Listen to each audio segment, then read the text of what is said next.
सत्याची बाजू मांडणारे हक्काचं न्यूज चॅनल। जिल्ह्यातील विविध क्षेत्रात उत्तुंग कामगिरी करणाऱ्या शिलेदारांचा शुक्रवार 28 फेब्रुवारी रोजी लोकमत समूहातर्फे सन्मान करण्यात आला।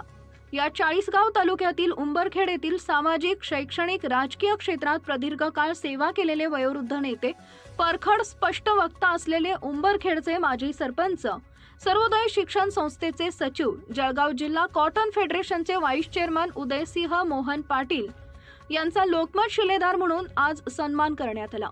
MIDCTL हॉटेल प्रेसिडेंट कॉटेज इथं लोकमत शिलेदार सन्मान सोहळा संपन्न झालाय। या कार्यक्रमास जळगाव जिल्ह्याचे पालकमंत्री गुलाबराव पाटील अध्यक्षस्थानी होते।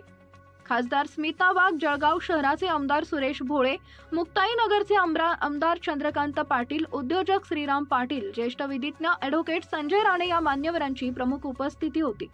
आपल्या कार्यकर्तृत्वाचा ठसा उमटवणाऱ्या जळगाव जिल्ह्यातील विविध क्षेत्रातील मान्यवरांचा सन्मान करण्यात आला असून उदयसिंग पाटील यांनी सहपरिवार हा सत्कार स्वीकारलाय। त्यामुळे त्यांच्या आजपर्यंतच्या कार्याचा गौरव लोकमत परिवारानं केलाय। त्यांच्या या सन्मानानं सर्व स्तरातून अभिनंदन व्यक्त होत आहे।